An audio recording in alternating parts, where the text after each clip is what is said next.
Fault number 194 is Andrew McCullough. Andrew is in elite company, having played over 300 games in the NRL. Andrew's journey started with the Brisbane Broncos in round 10 of 2008 when he came off the bench against Cronulla. In all, he played 267 games for Brisbane, including the heartbreaking 2015 grand final loss. He was named Rookie of the Year in 2009 and Player of the Year in 2012. Andrew's Origin debut came in 2018, replacing the recently retired Cameron Smith. Huge shoes to fill. He played in all 3 games in that series and played a 4th game in 2021. Well, Andrew McCullough, thanks for your time. What does it mean to you to be a FOG? Yeah, pretty crazy to even sort of get asked that question now. As you reflect, regardless if you played, 40 or 1. Yeah, I just still remember watching Origin as a kid, and a lot of kids don't understand now how underdog tag Queensland was, or the lack of probably, skillful players compared to what the New South Wales players probably had. So we had a little bit of a difference there growing up. So yeah, it used to obviously be a Wednesday night, and kickoff wasn't until about 8 o'clock. So if you've ever been out in Dalby, it's pretty cold at night out there in the winter. So it was special night to obviously stay up late on a school night and just pray that we were half a chance. And yeah, to finally get a FOG number, and never thought I'd say that, but plenty of good memories watching Queensland with the underdog tag and winning some pretty cool games. I mean, there's a cliche when people say, I was born at the wrong time. Yeah. You were pretty much born in that era where Cameron Smith and you were competitive, one of the greatest of all time. Did you ever think, I'm never going to get that opportunity because this bloke just doesn't miss games and they're not going to drop him? Yeah, I guess so. There was times when I was probably playing some really good football, and I thought, that it just comes back to timing.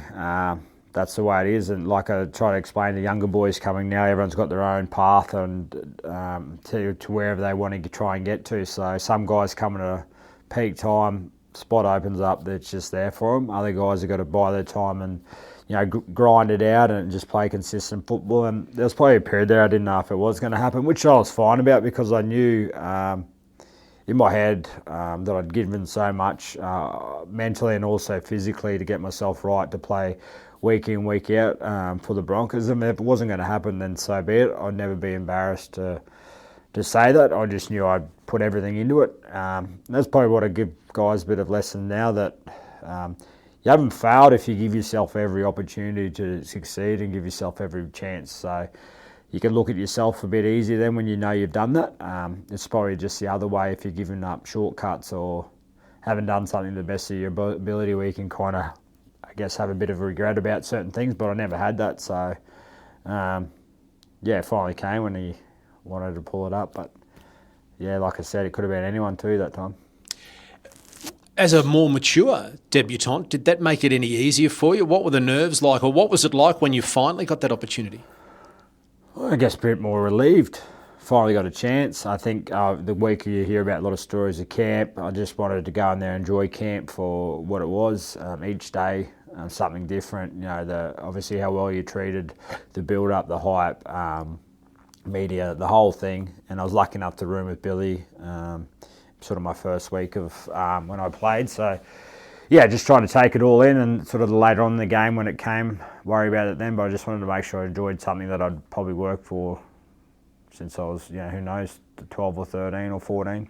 And the game experience itself, was it what you expected it to be, or quicker, or, Yeah, whatever? No, you do tend to think, obviously the extreme. So watching it for so long, and as you said, the mature sort of age, you sort of understand what to expect because you've been playing so much, first grade. It was certainly a big eye-opener at MCG, packed stadium, and something I'll cherish the rest of my life, that I can tell my young boy now that Dad got to play out there for Origin.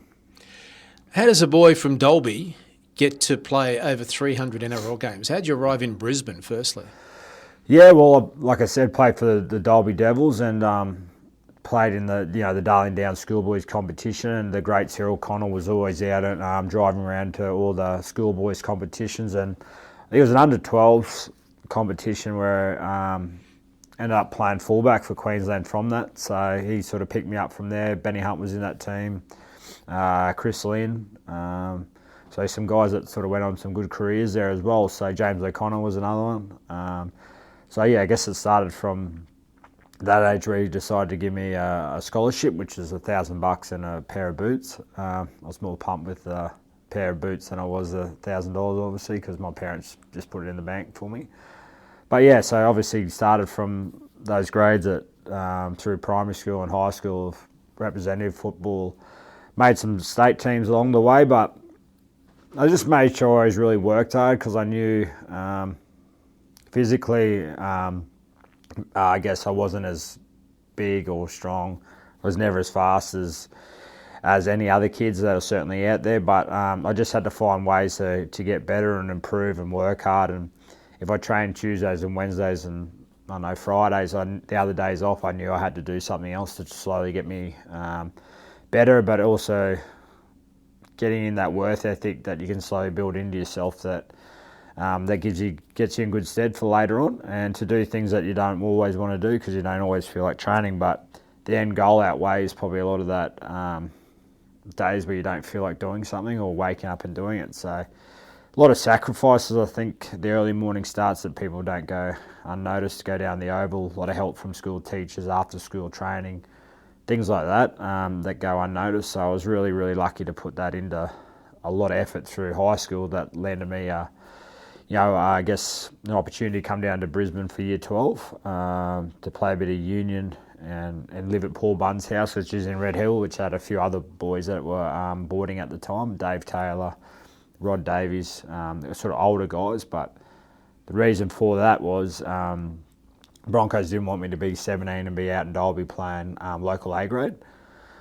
So they came to Brisbane, and the reason for sending me to State High, they knew the principal there, and they knew physically they were playing in first 15. It was probably 8 games a year, and wasn't tackling that much, and probably getting tackled myself that much. So it was a good experience and a learning curve from that sense. And then obviously first grade training as well that year when I was 17.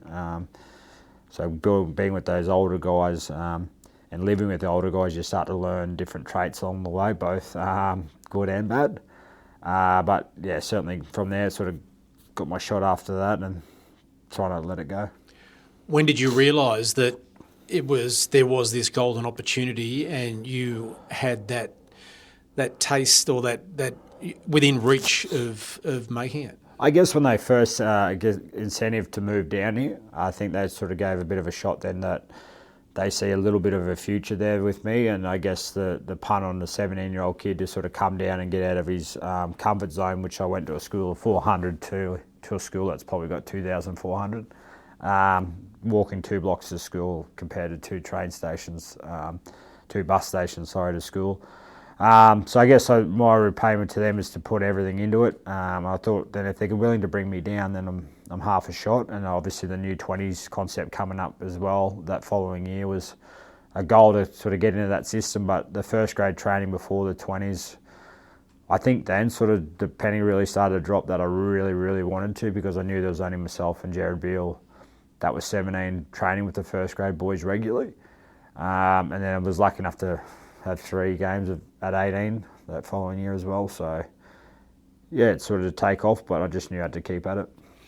Well, you're the first player born in the 1990s, I think, to play in the NRL, so that's a nice little stat there. So as a young man, as you said, 18 years of age, making your NRL debut for the iconic Brisbane Broncos, was that a nerve-wracking experience? Yeah, it was, because more so I didn't want to let anyone down, I didn't want to let my team down, and when you're young like that, you don't want to stuff up, so you're just kind of half quiet with everything you kind of do. Just want to go unnoticed and just get your job done. And of course, it had to be a nice, windy, rainy Cronulla night, so that didn't help the occasion either. But my parents got to come on the bus with us, go to the game, and then after as well. So, yeah, it was a special occasion. I think probably being that age too.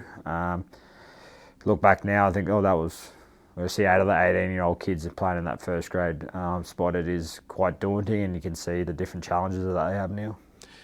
Your dreams and aspirations at that stage, what were they? No doubt you would never have dreamt that you'd be playing more than 300 NRL games, and he'd be playing Origin football and playing alongside some of the best, players that have ever played the game. So, do you remember what it was like? What were you hopeful of just playing one game? Were you hopeful of having a couple of seasons? What was the mindset?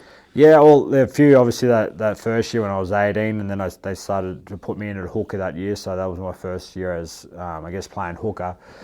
And the following sort of end of that year, goal was first in the top 30 sort of squad then, but an opportunity there. But they had Aaron Gorrell there, they had PJ Marsh, but I really wanted to start playing that at 19. I just had this, goal or drive that I already had a taste of it, that I wanted to go back there. And once again, I remember Wednesdays used to be down day, so your massage or recovery day, but I knew I had to do extras before training, so we used to do different sort of conditioning blocks with trainers and go offside and do something, because I knew if I did what all the other older boys were doing, that it wasn't going to sort of get me ahead. That opportunity wasn't going to come of it, so I needed to think of different ways to do that. And my body was in really good shape, fresh at that age. You didn't have any hiccups recovering and things like that, so I just tried to do that. And then, at 19, played 24, 5 games that year, so that was in the middle, which was crazy. By the end of the year, I was playing 80 minutes in the middle at 19, which is, looking back now, there's a big effort. Good learning curve and how it all goes, professionalism, but probably dipped a little bit after that. The following year was probably I got ahead of myself a little bit at stages, but finding out that second year and third year how it can be a trap for younger players. Where'd the work ethic come from? I don't know. Probably, hopefully, I don't know, probably both sides. I don't know. Probably both sides, but it's my grandparents on both sides. Yeah, it's a hard one because different traits from different sides. But it seems like it was instilled in you at a young age. Yeah, I just had a lot of encouragement. I'm very spoiled. I'm very lucky. I'm very spoiled in the sense I've got two parents still together. They work hard, give me opportunities to go do things. So I didn't take that for granted. But if I wanted to go down and kick the ball with Dad, or he'd take me to training on a different day, or I'd try something else or different sort of training, drop me down, or if it's early in the morning, whatever it might be. Just an encouragement. It was never forced. If it was something else, he'd probably just let me be me and do what I wanted to do. So that was, I was very lucky in that sense, because I see the other side now of pressure that can be put on kids, but I was lucky I never had that. So they're laid back family out there, but they're hardworking. Well, how would you like to be the owner of one of these? A FOGS authentic game ball signed by Wally Lewis at the 2023 Wally Lewis medalist Reuben Cotter. Now, all you have to do is subscribe, like, and drop a comment below. And each week, gentlemen, we'll be giving away one of these footballs to one of the viewers of the FOGS Queenslander podcast. Well done. Well, it's good to be able to hand them on to the general public who like it, as long as we don't get blamed for breaking one of Mum's windows when they're kicking it around the backyard or tossing it around. Framed, but this will be framed in a nice Reuben Cotter's name. Wow. Do you know how to subscribe and like and do all that, Gilly? No? Oh. We can help you, mate. We can help you. Help me out, fellas. The two daughters can help you out. So we have one of these to give away each week until stocks run out, until Wally gets sick and tired of signing them and Reuben Cotter disappears. But just subscribe to our channel, FOGS Queenslander Podcast. Write a comment below and click that like button. Everyone goes into the draw, and we've got one of these to give away each week. The 2015 grand final, dare I bring it up, is that still burned somewhat, or you're over it? Oh, you're never over those occasions. I think you just think about 2 seconds in life, how long that changes it now. So I don't have to get asked that question just from these type of things. I get asked from every school I visit or club I visit now. So, hey, look, that's footy, that's life. You look back, hindsight, could have done this. I think I stuffed up once or twice. I think, other players in the team stuffed up once or twice. They all snowball. So I don't think anyone can say in that game probably than MILF that they didn't have a little moment that they like to have back. And footy's on moments. There's plenty of other moments that have happened throughout the other years that you can see intercept passes that go to tries. So everyone goes through different stages of hardship, and outs and back, it just we're on the wrong end of receiving it that night. And look at those Cowboys guys; they went through 3 or 4 years of bad luck or bad, I guess, calls or what they should have done differently. So you could ask the same sort of question for them. It just wasn't on the same stage as ours. So, yeah, they went through a few tough periods and they just came up with the right play, right time. How difficult was it to leave Brisbane in 2020? Funny enough, it wasn't that hard. I guess it probably was a bit of writing on the wall there. Whatever reason, Jake Turpin was playing some really good footy, deserved his spot, deservingly so, but you sort of get an inkling when your services aren't probably needed. It could be come back to whatever the balance of the squad, by form or salary, whatever it might be to help work out better for them. I was one of the older guys by then, so they're looking at a new direction, which is fine, and I didn't understand it at the time, but a couple of weeks after I sort of made that call, it's the best decision of my life. One, I got out of my comfort zone, met some really good people and played some really, really good football at the Knights, and I was really proud of. But also got to meet some of the guys and that coaching staff and other players that I've got good friendships now with. And probably lastly, the Bronx didn't win a game after I left, so they got the spoon, and I don't know if that makes it easier, but nothing ill towards them, but I know what Brizzy can be like when the team goes good, but I can also know when it goes badly. So it's not the knock on the team, it's more Brisbane as an environment, as a club, when they're not going well. It's such a big club and iconic, so if things aren't going well, it's probably the last club you want to be at. Well, then you joined the Dragons in 21 and got another opportunity to play Origin. What was it like the second time around?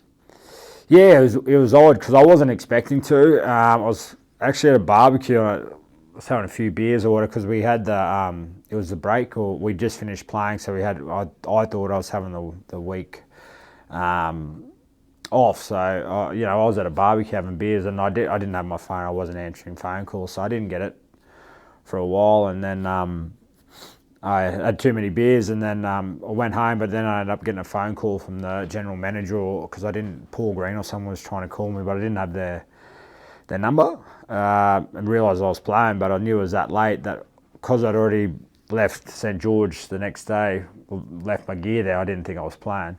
Benny Hunter had to drive back down from Cronulla down to Wollongong for me and get my boots, because I didn't have any boots to go into camp the next day, so that's how much I didn't think I was going to get in the team. But when I look back now, there was obviously a Steve Bradbury sort of moment. A couple of blokes fell over, and I guess I was standing there and playing. I was playing all right. I was defensively, I was pretty happy with how I was going like that. Service was sweet. I wasn't jumping out of the world, but my form was solid. So I guess the other guys fell over and got injured, and let's take it. Was it different than the first time? Yeah, probably just so special. Like I said, I was unexpected. Just went in, enjoyed it. I thought I played a pretty decent enough game. We lost that one, but just like out of nowhere. So you just never know. It's a good sort of lesson when you never know. If you put yourself in the right position, you stay healthy and your form solid, that give yourself every chance once again that these things pop up. Well, you mentioned earlier how your body was good as a young bloke and you were doing the extras and all that sort of stuff. At the back end of your career, like most players, age and those battles in the middle catch up. Newcastle, of course, the hamstring, and then the Dragons with the ankle. Was that your body telling you something, or had you had enough when you finished at the Dragons? Yeah, I think the ankle one was probably my hardest one, and what people don't realise is probably I had a few other knocks before that, but it's a constant upkeep, because I did them towards the back end of the year and they were big operations, so I never really had a break. So to actually have the game in your rehab, that following sort of off season, you're getting your body right, you're not really getting away, and the times you're fixing yourself up, you're not mentally fully getting away, which I never really did. So I reckon that probably caught up after a while to get myself back up to there. And probably after the ankle, form was a bit slack, not slack, but I just put so much effort in to get my ankle back right. And then we were probably in a team where if you don't play, an 8 or 10 out of game, then you're probably not a chance of winning in a sense, because we had a strong, no-case team, but it wasn't enough where you could have a half game and get the result. We needed everyone to be at 8 or 10, and that probably drained as well after a while. just wavered and then ended up saying, did you think about an opportunity to sort of finish up? And like anything, I think it was a good time for me. Played enough football, but the transition out of footy was right there for me too, in a good sense of a few jobs, a few different clubs as well, and radio as well. So it worked out well. I was going to ask you about the transition. A lot of players, particularly those that have, you've basically come through the system as a teenager through to a mature man with the rest of your life ahead of you. Yep. Was it daunting? Yeah, I don't know. I was pretty lucky in a sense. I sort of had the offer to work back at the Broncos and the Dragons stuff as well. So, like I said, I was jumped at the opportunity because there's not too many players that get to have a dual employment role.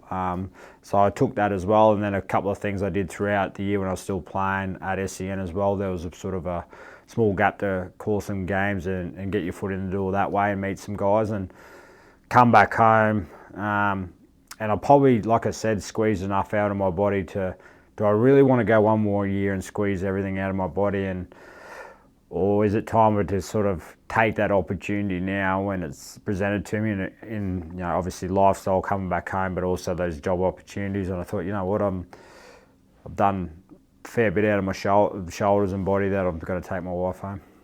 309 games, 4 Origin matches. You look back on your career? How do you look back on your career? Oh, no stone unturned, both on the field, off the field, but also a balance of fun as well. Did probably the right things to get myself up for the games, but also took those enjoyment moments when they came. Really, really enjoyed those, and the friendships that I built from that last me now for forever. And also looking back, I think most of the times, the odd slip-up mistakes along the way, I was decent enough and polite enough to people where that follows you after football as well, and people want to be around you. You're just not a footballer for 10 or 12 years. You've got to think about the rest of your life after that. That's important as well. So, I just made sure I did the right thing as best I could along the way at different ages where you have your stuff up. But, certainly a good balance of both. Who was the favourite player to play with? Yeah, probably my mate Benny Hunt. I think it's easy now, like a lot of raps and I guess accolades, which he does deserve, but it sort of goes a little bit unnoticed now, the impact on how hard he had to work to start with. A lot of kids now that are halfback want to go straight in at 19, get their shot, they're there, it's smooth sailing, whereas he grafted out on and off the bench, 5-10 minutes here and there, played a little bit of hooker. Then he finally got his shot at 24, so he was sort of there at 19 or 20. So it took him 4 or 5 years to sort of get into that spot now, and kids don't understand that now. And when you get the opportunity like that, he took it. Then he played some great games, and then some games he's had to caught some criticism before, but then to bounce back up and take other moments, especially that Origin one stands out for more, and everyone chats about how good it is to do that. But I see the work prior before that, the extras, the criticism, whatever it might be from fans, and to see that sort of moment get back is pretty special, because I know there's been some dark days that goes unnoticed. And you know what, he just throws his arse out every week regardless of pay how he plays. The effort's there, so you cannot not be a Ben Hunt fan in terms of football player that gives his best to his Dragons. Are you able to name a favourite moment of your career on the field? Moment? I reckon that 2015 prelim try. I think I was, Honey and Milf sort of got a little play on, and I was lucky enough just to back up. I think that crowd was 50-odd thousand. We were just on the roll then at the moment for the Bronx, so I think that probably on field, I think that was a pretty cool moment. Surprised you didn't mention the field goal or the goal. Yeah, slotted a field goal. I don't know why I did that or kicked the goal, but I think that was my 250th game. So any milestone game I was lucky enough to win, so that was 300 is a pretty good milestone too with the win as well. So, is there a favourite game of the career that stands out? Probably that one, I guess. 300, all the family there, and you just sort of everyone goes. You don't want to, you're not worried about the result, but you just love to have that special moment after the game where you've got family and friends there that made the effort, and you remember that game forever. So, I think the crowd were a bit surprised we were beating the Rabbits 30-0 at half time or something like that. So we ended up with a good result and a good few days after that. Well, then, speaking of the family and those around you, those milestone games, who's had the biggest influence on your career? Yeah, well, obviously, mum and dad definitely early on. The travel. When I was still at the Broncos, every home game they'd come do from Dalby. So, as you know, the Broncos got a lot of Thursday and Friday night. So it's a bit of a ritual. They'd come game day, we'd have lunch. They'd go do shopping or go look at something that's not in Dalby, so a fair bit. Then they'd come to the game, and after the game, head back. So they wouldn't normally get back home till 1 or 2 o'clock in the morning. So, yeah, that was really, really special and be able to do that. They've still got the same seats at Suncorp, which people around them let other people know. If I give them away to someone else, they let them know that it's Graham and Wendy's seats. And then, my wife later on, as I got to about 24, 25, she came into my life. So a lot of sacrifices from her behalf to sort of give me an opportunity to keep chasing my dreams and be there supportive, but be that outlet away from football, because as you know, in Brizzy is a bit of a bubble. So to have that outlet away from, you don't talk about football, you do something else, and just more so a comfort thing when you're up and down and you've got to roll the roller coaster of football, because what I realise is you're either really, really good or you're really, really shit. There's nothing much in between. Is there a player throughout the years that you never got the chance to play with that you'd love to have, called a teammate?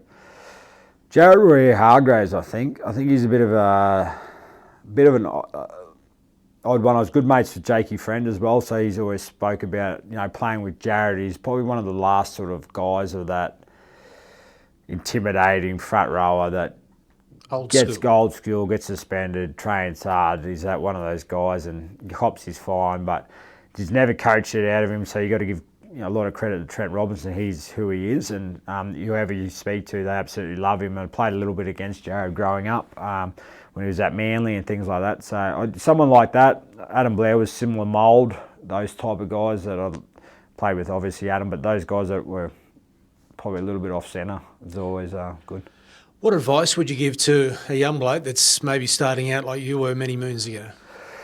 Just give yourself every chance possible to get your dream. If you think you're just doing enough, just keep doing something else to give yourself more of a chance and enjoy it for what it is. And also that it's not all rainbows all the time. There's some down days, so you got to remember to be able to think of different ways to get out of that situation that you might be a bit flat or you're struggling with a little bit with form. Find a different way or an outlet to lean on people. But definitely, I can't stress extras enough. Extra work. It doesn't matter if you're the best player or the worst player. You'll need extras. And finally, what are you doing now? Me, I work for the Dragons in corporate. I work for the Broncos in game development. So, 2 separate roles that don't really have much to do with the first grade boys, but and SEN as well, calling games and a few other things like that. So, good balance of keeping busy, but I'm still able to have plenty of family time. Andrew McCullough, thanks for your time. Cheers, mate. Thank you. Thanks for watching this episode of the FOGS Queenslander Podcast. If there's a FOG you want to hear from, leave a comment to let us know. And don't forget to like and subscribe so you don't miss any of our videos.